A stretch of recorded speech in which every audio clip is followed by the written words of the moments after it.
खुलुमबाय नोंथांमोनखौ बयखौ बरायबाय। दिनै 25 डिसेम्बर 2022 बारायजोबो रबिबार। फैदो दिननि खौरांफोरखौ बेखेवनोसै। जुदि नोंथांमोन आंखौ फेसबुक पेजनि गेजेराव फल' खालामगासिनो दंबा फल' खालामबानो जाबाय। आङो फेसबुक पेजनि गेजेराव गोमोथाव भिडिअ लाबोबाय थायो।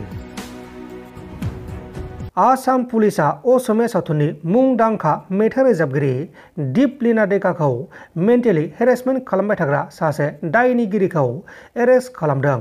हमजानाय दायनिगिरिनि मुङा जाबाय मृदुल कुमार नाथ, गुवाहाटी नोगोरमानि थागिबि।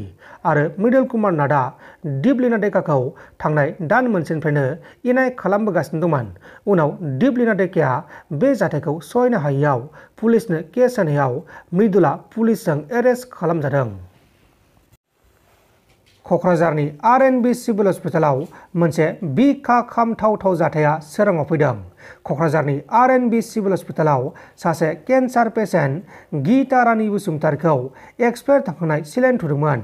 उनाव बे जाथाया खौरां बिजोंनि गेजेराव सोराङाव फैनानै बिटिआरनि इएम उरुप कुमार दे बिथाङा जाथायनि सायाव नायबिजिरनानै आर.एन.बी. सिभिल हस्पिटालनि फिमेल वार्डनि नार्स दुलु ब्रह्मखौ 6 दाननि थाखाय गावनि साख्रिनिफ्राय सासपेन्ड खालामनाय जादों।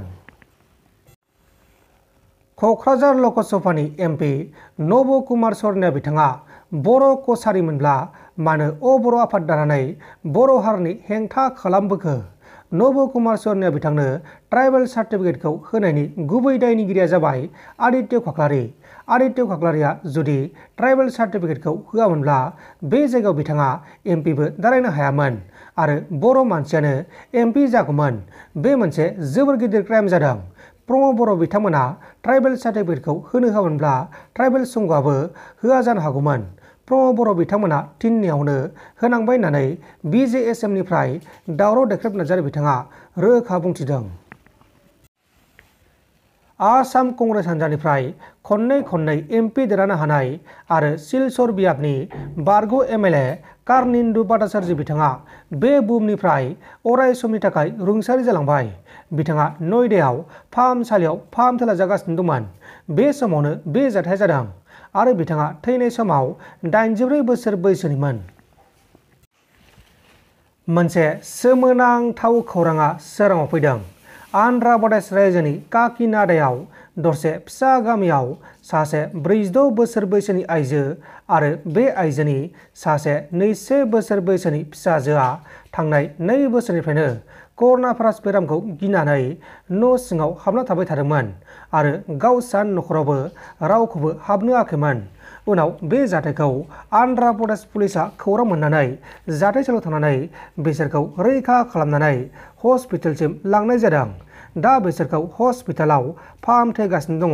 बिसोर बिमा आरो फिसाजोआ थांनाय 2 बोसोरनिफ्राय न' सिंनिफ्राय ओंखारनि जाहोनाव बिसोरनि मोदोमफोरा अदेबानि देहाया गाज्रि जायोमोन। बेनिखायनो बिसोरखौ पुलिसा रैखा खालामनानै हस्पिटालसिम दैथायहरनाय जादों।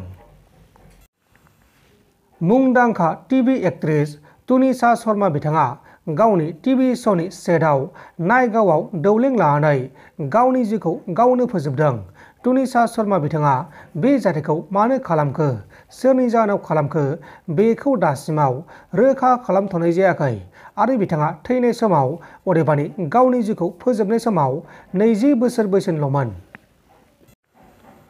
उत्तर प्रदेश रायजोआव सासे 60 बोसोर बैसोनि रेल बिफाननि पुलिस कनस्टेबलआ गावनि सार्भिसनि पिस्तलजों गंसे खारबाय थानाय रेलगारिनि सिङाव सासे दावबायारिजों नांलाय खमलाय खालामनानै दावबायारिखौ गावथारदों।